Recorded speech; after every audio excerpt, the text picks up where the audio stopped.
पहलगाम हमले के बाद और ऑपरेशन सिंदूर के बाद भारत और पाकिस्तान के दरमियान जो हालात चल रहे हैं उस पर पूरी दुनिया से आज तबसरे हो रहे हैं। भारत पाकिस्तान की अगर हम बात करें तो खुद ये कंट्रीज़ एक दूसरे पर बहुत बड़े बड़े एक्शंस ले चुके हैं। भारत ने सिंधु वाटर ट्रीटी जो है वो उसको रद्द कर दिया और पाकिस्तान में पानी जितने भी दरियाओं से जाता है वो बंद किया है। वहीं पाकिस्तान ने एयर स्पेस बंद किया और काफ़ी बड़ा झटका जो है वो भारत को लगा। लेकिन अब जो खबरें आ रही है एशिया कप को लेकर के, जो 9 सितंबर से जो है वो शुरू होने वाले हैं, उनको लेकर के देश के अंदर अब काफ़ी जो बयान है और साथ ही साथ एक बेचैनी है वो देखने को मिल रही है कि अगर भारत और पाकिस्तान एक दूसरे से इस वक्त भिड़ चुके हैं, एक दूसरे से लड़ रहे हैं, तो ये एशिया कप पे भारत और पाकिस्तान की टीमों के जो मैच है ये आखिर क्यों करवाए जा रहे हैं और बीसीसी आखिर क्यों जो है वो ये सब करवा रही है। इसके चलते आज जम्मू में एक प्रोटेस्ट भी हुआ है, लेकिन फ़िलहाल हम मनीष साहनी से यहाँ पर बात करेंगे और शिवसेना उद्धव बाला ठाकरे के जम्मू कश्मीर प्रांत के इस वक्त प्रेसिडेंट है। अब आज तक तो बात समझ में आती थी कि चलो भारत और पाकिस्तान के बीच में एक बड़ी जंग जो है वो होते होते टली है, लेकिन फिर भी जितना नुकसान एक दूसरे को उन्होंने दिया है वो काफ़ी नुकसान है इन दोनों मुल्कों की। अगर हम आर्थिक व्यवस्था की जो है वो बात करें, भारत ने सिंधु वाटर ट्रीटी जो है वो कैंसिल की थी और रद्द की थी और साथ ही साथ पाकिस्तान ने तब से ही एयर स्पेस जो है वो बंद किया, जिससे भारत को काफ़ी जो है वो झटका लगा है। लेकिन ये जो एशिया कप एक बार फिर से जो है वो करवाया जा रहा है, आपने प्रोटेस्ट भी किया आज इसको लेकर के। अब इससे जो है वो क्या भारत और पाकिस्तान के बीच में जो कशीदगी आई थी वो मिटकर दोनों मुल्क एक दूसरे के नज़दीक आने का प्रयास कर रहे हैं या इसके पीछे कोई और ही रीज़न है? देखिए, नाकाबिले बर्दाश्त है किसी भी तरह के संबंध पाकिस्तान के साथ, जिसने जो है हमें पहलगाम जैसा दर्द दिया, पुलवामा जैसा दर्द दिया और पिछले 4 दशकों से लगभग 40 साल हो चुके हैं हम आतंकवाद का तांडव जो है पाकिस्तान यहाँ पर मचा रहा है अपनी कठपुतलियों के सहारे। वो तमाम चीज़ें जो है, देखिए, जब इंडिया ने एयर स्पेस बंद कर रखा है, बिल्कुल आपने सही कहा कि हमने पानी पाकिस्तान को देने के हक़ में नहीं है, हमने बंद कर रखा है। तो ये पाकिस्तान के साथ क्रिकेट संबंध किस लिए रखे जा रहे हैं, ये हमारी समझ से जो है परे है। देखिए, लगातार जो अगर आप बात करें कि पाकिस्तान किसी तरीके से शायद सुधर जाएगा, तो मुझे लगता है पाकिस्तान वह कुत्ते की दुम है जो कभी जो है सुधरने वाली नहीं है। और ये हाल ही के अंदर ऑपरेशन सिंदूर के बाद जो इंटेलिजेंस एजेंसियों के माध्यम से हमें समाचार मिल रहे हैं कि एक बार फिर पाकिस्तान ने जो है अपने बॉर्डर सीमा पार वहाँ आतंकवादियों के अड्डे बनाने शुरू कर दिए हैं, लॉन्चिंग पैड बनाने शुरू कर दिए हैं, फिर आतंकवादियों की घुसपैठ शुरू कर दी है। और 2025 का जो आंकड़ा हमारे सामने आया कि 100 आतंकवादी हमले जम्मू कश्मीर के अंदर पाक प्रायोजित आतंकवादियों द्वारा करवाए गए हैं। ऑपरेशन सिंदूर के बाद भी सुन लीजिए, ऑपरेशन सिंदूर के बाद मई महीने में ही 13 आतंकवादी हमले होते हैं जम्मू कश्मीर में। 13 आतंकवादियों को ही जो है जहन्नुम भी पहुंचा दिया जाता है हमारे सुरक्षा कर्मियों की तरफ से। जून के अंदर भी 12 आतंकवादी हमले होते हैं, 4 आतंकवादियों को जहन्नुम पहुंचाया जाता है। यही हाल मई जून के बाद जुलाई का भी रहता है। और आपने देखा है कल से भी कश्मीर के जो है वहाँ पर आतंकवादियों और सुरक्षा कर्मियों के अंदर मुठभेड़ जारी है।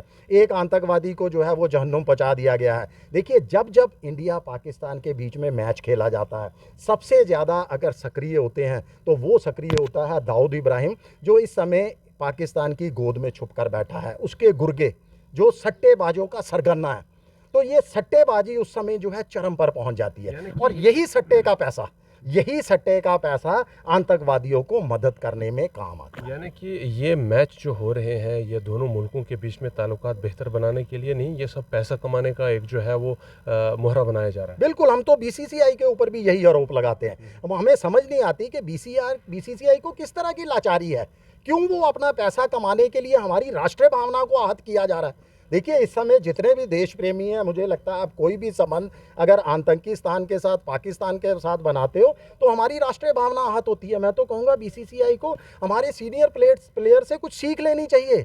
हाल ही के अंदर आपने देखा है सीनियर चैंपियनशिप हुई है, जिसमें ना केवल लीग मैच हमारे खिलाड़ियों ने, क्रिकेट के ही पूर्व खिलाड़ियों ने ना केवल लीग मैच खेलने से पाकिस्तान के साथ मना कर दिया, बल्कि सेमीफाइनल भी नहीं खेले वो। उनको कोई ट्रॉफी, कोई कप का लालच नहीं था। उनका एक ही मकसद था कि जब तक पाकिस्तान आतंकवाद से बाज नहीं आता तब तक पाकिस्तान के साथ कोई संबंध नहीं बने रहने चाहिए। आज हमने एक प्रदर्शन भी किया है। उस प्रदर्शन के माध्यम से हमने प्रधानमंत्री जो कहते हैं लगातार कि अभी भी ऑपरेशन सिंदूर जारी है, अगर ऑपरेशन सिंदूर जारी है तो तो एक साथ अगर पानी और खून नहीं एक साथ बह सकते तो खेल और खून कैसे एक साथ बहाए जा रहे हैं।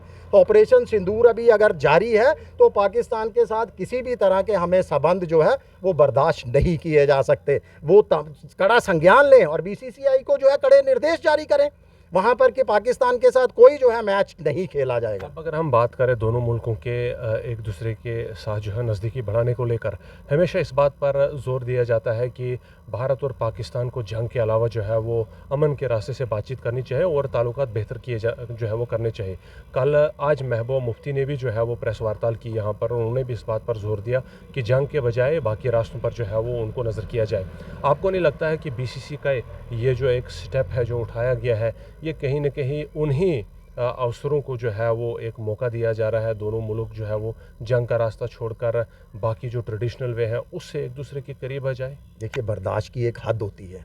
हम पिछले 77 सालों से ये सह रहे हैं। कितने मौके दिए पाकिस्तान को, एक नहीं बल्कि गिने भी नहीं जा सकते, सैकड़ों मौके हमने पाकिस्तान को दिए। ऑपरेशन सिंदूर के दौरान भी देखा आपने, जब पाकिस्तान गिड़गिड़ाया तो हमारे प्रधानमंत्री जी ने ऑपरेशन सिंदूर पर रोक लगा दी। उसको फिर एक बार मौका दिया गया कि सुधर जा, अब तो सुधर जा। मगर आपने देखा है कि ऑपरेशन सिंदूर के बाद भी आतंकवादी घटनाएं जस की तस हैं, आज भी जारी हैं। देखिए, अगस्त महीने में भी कश्मीर के कुलगाम के अंदर जो है वहाँ आतंकवादियों के साथ मुठभेड़ जारी है। पर इसमें एक सवाल ज़रूर उठता है, अगर बॉर्डर जो है वो टोटली सील कर दिए गए हैं और आतंकवादियों को प्रिसीजन स्ट्राइक की जा रही है, ऑपरेशन सिंदूर जैसे ऑपरेशंस के तहत पाकिस्तान के अंदर ही मारा जाता है, तो सानी साहब एक सवाल तो फिर भी उठता है ना कि आखिर देश के अंदर इतनी अंदर आकर के आतंकवादी आते कहाँ से? बिल्कुल, देखिए, सवाल है, हम लगातार उठाते रहते हैं। हम सवाल उठाते हैं अपनी इंटेलिजेंस एजेंसियों के ऊपर भी कि वो कैसे फेल हो जाते हैं, कैसे क्यों हमारे सुरक्षाकर्मी फेल हो जाते हैं। पहलगाम घटना कतई नहीं घट सकती थी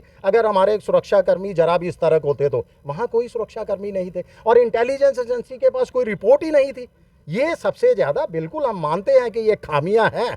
बिल्कुल सही बात है कि कैसे बॉर्डर से क्रॉस करके आतंकवादी यहाँ आ जाते हैं। वो कोई मिस्टर इंडिया वाली दवाई तो वो खाते नहीं है कि वो दिखाई ना दें किसी को और उड़ कर आ जाते हैं। कहीं ना कहीं खामियां हैं, उन खामियों के ऊपर भी हम लगातार सवाल उठाते हैं, पीछे नहीं हटते कि हमारे सुरक्षा एजेंसीज़ के अंदर, इंटेलिजेंस एजेंसीज़ के अंदर जो खामियां हैं उसको भी जो है दूर किया जाना अब चाहिए। अगर आतंकियों को रोका नहीं जा पा रहा है और देश के अंदर आने से उनको रोका नहीं जा रहा, तो क्या इसका असर ड्रग का जो मेनास है, जो ड्रग पेडलिंग है, उस पर भी पड़ सकता है? दावे किए जा रहे हैं उसको ख़त्म करेंगे, तो जब आतंकवादियों को ही नहीं रोक पाया जा रहा है तो ड्रग का नेटवर्क कैसे जो है वो बस्ट हो? देखिए, सबसे बड़ा आतंकवादियों को पोषण करने के लिए दो चीज़ों का इस्तेमाल होता है, मैच के दौरान सट्टेबाजी और दूसरा जो है नार्को टेरर। कि जितनी ड्रग्स बिकती है वो ड्रग्स का भी बहुत बड़ा हिस्सा, हमारी इंटेलिजेंस एजेंसियों ने इसका खुलासा किया है, वो ड्रग्स के पैसों का बहुत बड़ा हिस्सा आतंकवादियों को मदद करता है, आतंकवादियों को पोषण करने के काम आता है और यही सट्टेबाजी में है। इसीलिए हम जो है लगातार ड्रग्स के खिलाफ भी आवाज़ उठाते हैं और हम कतई नहीं चाहते कि पाकिस्तान के साथ इस तरह का मैच खेला जाए, क्योंकि इस समय सट्टेबाजी इस मैच के दौरान जो है पूरे चरम पर होती है और वही पैसा जो है आतंकवादियों को मिलता है। अब क्या जो है वो सोल्यूशन आप तजवीज़ करते हैं? गवर्नमेंट के लिए आप कहते हैं कि गवर्नमेंट फेल हो चुकी है, एजेंसियां हमारी फेल हो चुकी है, वहीं सरकार दावा करती है, अगर हम सेंट्रल गवर्नमेंट की बात करें, कि अब आतंकवाद जो है वो ना के बराबर चुका। खुद एलजी साहब ने कहा कि जम्मू कश्मीर की इकॉनमी डबल हो चुकी है पहले के मुकाबले में, सब कुछ बेहतर हो चुका है, लेकिन दूसरी तरफ इस किस्म की घटनाएं जो है वो हो रही है और ख़ुद सरकार जो है वो पाकिस्तान से जो है वो नज़दीकियाँ बढ़ाए। तो क्या लगता है आपको, अब जो सोल्यूशन इसका है वो सरकार को बदलना है या सरकार की जो नीतियां हैं, जो रणनीतियां, उन्हीं के साथ चलना है और किसी नई सवेरे का जो है वो इंतज़ार करना है? देखिए, सतर्क रहना है सबसे पहले और पाकिस्तान को नसीहत देनी है। हम लगातार, बिल्कुल बताया था आपको कि ऑपरेशन सिंदूर के दौरान भी जो है वो सीज़ फायर की दोनों तरफ से घोषणा की गई। हम तो काफ़ी अंदर तक जा चुके थे, पीएको को लेने ही वाले थे लगभग, और काफ़ी हमारी सेना जो है वो लीड कर रही थी तमाम चीज़ों को। उसके पर एक सवाल मैं आपसे लूँ, क्या सच में पीओ की जो है वो वापस लिया जा सकता है? कहते हैं कि पाकिस्तान को जो है वो चीन ने इजराइल बना दिया है, यानी अपना सामान वो तो ऑलमोस्ट मुफ्त सामान प्रोवाइड कर रहा है। क्या पीओजेके को वापस लाने का जो बीजेपी का सपना है, ये लोगों से वोट बटोरने का जो है वो एक जरिया ही था या सच में इसको वापस लाया जाए? देखिए, बीजेपी का सपना मत कहिए, ये हर हिंदुस्तानी का सपना है, हर उस देश प्रेमी का सपना है जो हिंदुस्तान के साथ प्यार करता है। और पीओजेके हमारा हिस्सा था और आज भी हम जो है हम ऐसे ही नहीं, हमने अपनी असेंबली के अंदर खाली सीटें छोड़ी हुई पीओके के वहाँ के प्रतिनिधियों के लिए इसीलिए छोड़ी हुई हैं कि उम्मीद है हमें कि अगर बेहतर सरकार आएगी। देखिए बीजेपी के ऊपर मैं अब विश्वास नहीं करता, क्योंकि बीजेपी लगातार जो है जनता को बेवकूफ़ बना रही है कि हम पीओके लेंगे, और दूसरी तरफ जो है पीओके जब लेने का समय आता है तो ये एक कदम पीछे हट जाते हैं, सीज़ फायर मान लिया जाता है। ये तो हमारी समझ से आज भी परे है, लगातार हम सवाल भी उठा रहे हैं, मगर पीओके जरूर लिया जाएगा। एक दिन अखंड भारत बनेगा, जैसा भारत हुआ करता था, अखंड जम्मू कश्मीर बनेगा।